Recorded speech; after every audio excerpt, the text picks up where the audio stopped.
Today on Tamron Hall, big debuts, first moves, big risks, no safety net. Jess Hilarious from the Breakfast Club is not one to hold back. We have power over our lives, but we cannot change life. The stories she's sharing now about co-parenting. It's not just communication and honesty. You have to understand how that other person thinks. In her new book, Till Death Do We Parent. Everything comes to an end. Marriages, relationships, jobs, opportunity, whatever, except parenting. That never ends. And Matt Friend makes his stand-up comedy debut. This is huge. I mean, It's this crazy. is legacy. With his spot-on impressions of the names you know. This is Andy Cohen. Oh my God, it's an amazing day, because guess who I'm with? And one you won't see coming. And a performance from up-and-coming star Cassius Culpepper. She's always looking for a savior, someone who'll save her. Yeah. Tamron Hall starts now. I give you everything I am. You give it back to me and more. We're gonna make our dreams come true and live a good life, good life, good life.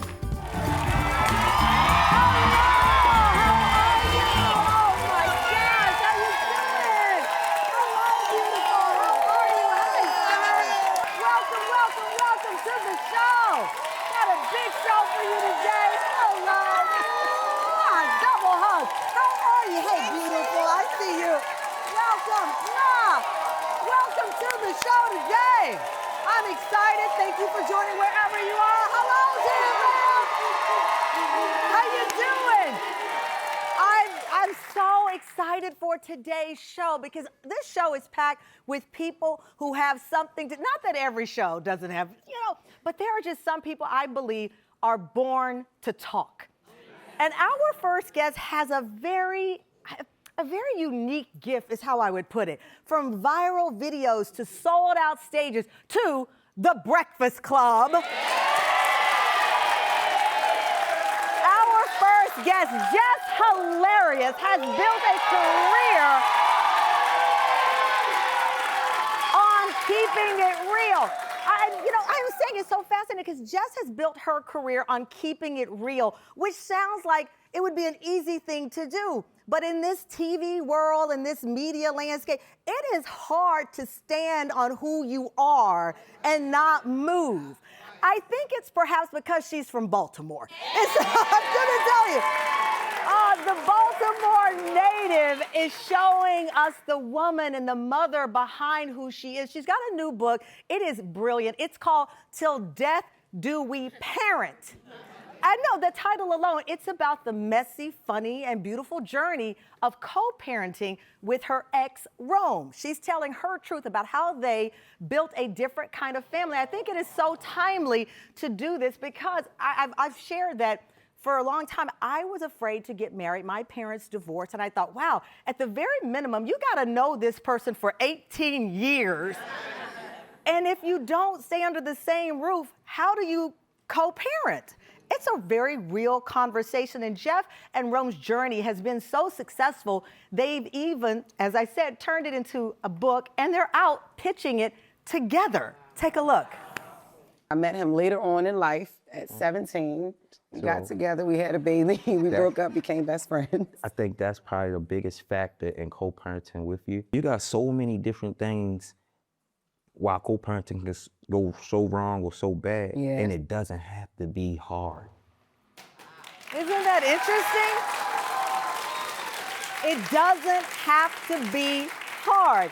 Essence Magazine just named Jess's book one of the most highly anticipated reads of the spring. Tam fam, please welcome author Jess Hilarious!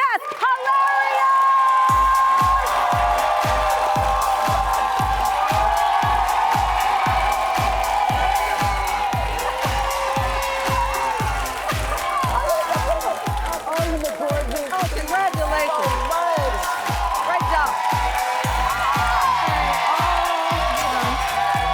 I'm telling you. Oh my God. Welcome to the show. I love this book. It is vulnerable, it is funny, it's all of the things that you are, but it's also a book I think people need. Yeah. We need this, not that I'm planning to get divorced anytime soon. Okay, well, good.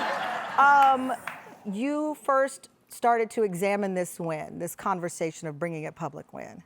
cool. When I first got the job at the Breakfast Club, Yeah. Charlamagne and I were like really, really good friends, and and he has an imprint. And so one thing he kept bringing up is that me and Rome, like he was interested in that dynamic and how we got to be that way. Yeah.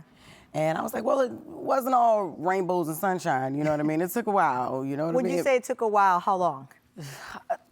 Like 3 years, I would 3 say years. at most, yes. But it felt like 30 years. Like, I'm telling you, the back-to-back turmoil, and like everything, like the situations, the infidelity and just the manipulation and just everything that Rome was trying to figure out. So you picked the Mount Rushmores of things that Absolutely. are challenging to get over. Absolutely. And in your classic style, you said, I'm going to show you through my life how you can get past infidelity, heartbreak, to put the kid first. Yes. That's a hard thing to do. It was hard. It really was hard, but we did it. Took a lot of uncomfortable conversations, a lot of grace giving, because that's what you have to do.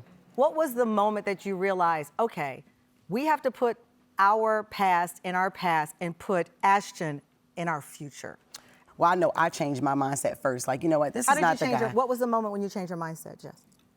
When somebody told me that he had another baby on the way, when I had just taken him back after cheating on me with somebody else. Okay, so did you go to Rome and say, I'm about to tell this whole messy story to get to the good part, which Sure is did. healing?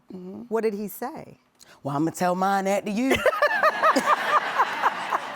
I'll make sure I'm gonna tell mine when you tell it. So. Because, it's tricky because you're in a good place. You've been in a good place for many years. Writing this book requires you to take the Band-Aid off. Yes, and relive a lot And of it. relive. How scary was that? It was very scary, and then on top of that, I was pregnant, Tamron. So I wrote that book from the time I found out I was pregnant until I gave birth. To Marley. To your Marley. daughter. Yep, my 1-year-old. Yes. Your 1-year-old. So you are, this is like, I got to put my map together here. All right, and what I mean by that is you'd moved on with your life. Yes. You are now happy, your husband is here. Yes, my husband. Hey, boo, Chris is here. Yes. So when you're writing this book, you've moved on, you're married with Chris, you are pregnant with Marley, but you still want to unpack. Yeah. You still want to unpack this idea of co-parenting. Yeah. That mindset of doing that. Where did you start when you're writing this? Man, I wanted to start from the beginning, but in order to start, from the beginning, I wanted to show in the beginning of the book, in the introduction, a moment where we all come together. Yeah. So at a premiere, my husband, my son's father, Jerome, my son, we were at a movie premiere, and Rome was just moving back from South Carolina, and we all saw each other, and it was just a night of just love, fellowship, family, and we were just there Could you congregating. have imagined in a million years you'd be able to say, a family, my ex, my current, our children, a family? Don't make me cuss on here. No. No. No. I say that because you also talk about growing up in a two-parent home. Yes. Your mother, your father, how long were they married? 33 years, I believe. 3 decades together. But those years together came with a lot of sacrifices that your mom made. Yeah, yeah.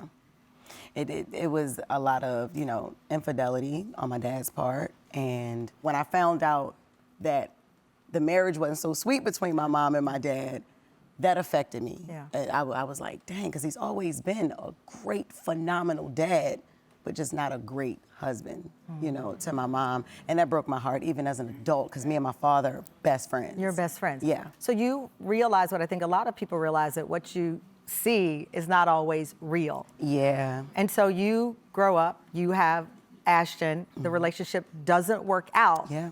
But your reality is not the one that your mother experienced. You write in the book that you kept this cycle for so long, was holding on to your own vision of becoming a wife. So you say, I'm gonna break the cycle. Yeah. I'm going to end the relationship, but I'm not going to end the relationship. You write about that's the beginning in a way. It was, and because I, like I said, I had to change my mindset. I had to go from the mindset of this is what I'm gonna make it work. I don't care if I force it, I'm gonna make it work. He's gonna wake up one day, smell the coffee, not be playing the field anymore, cheating and all that, and he's gonna realize what he has in front of him, and he's gonna wanna continue that family. Yeah. That was not That our didn't happen. reality. So my mindset had to change from that to, okay, we can be a different type of family. Yeah. You know, we can be a strong co-parenting team to help Ashton, you know, to raise Ashton effectively. You write about also taking vows, co-parenting vows. Yep. What does that look like? We have to put everything on the table, have this uncomfortable conversations, things you did to me, things I did to you, let's get past it. Did you see the light bulb go off in him? Yes, Yeah. to be honest, it was like a relief for him. You give people advice on the show Yep. about this. I do. Do you believe that putting aside situations of violence and when the situation is unsafe, do you believe every couple who decides to break up have the ability to co-parent I do. in a positive way? I do.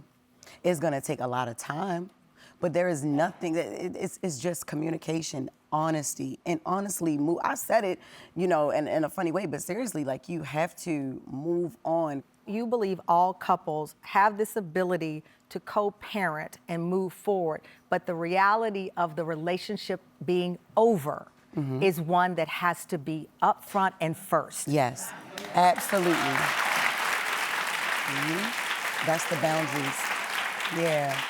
And that boundary gets you to where you are in this book, which is a healthy, balanced, co-parenting relationship. Yes, because we both went from bitter exes to friends. Wow. Coming up, why Jess says her husband Chris changed everything, including how she makes comedy, and of course, all the wonderful things that are next for Jess after the break.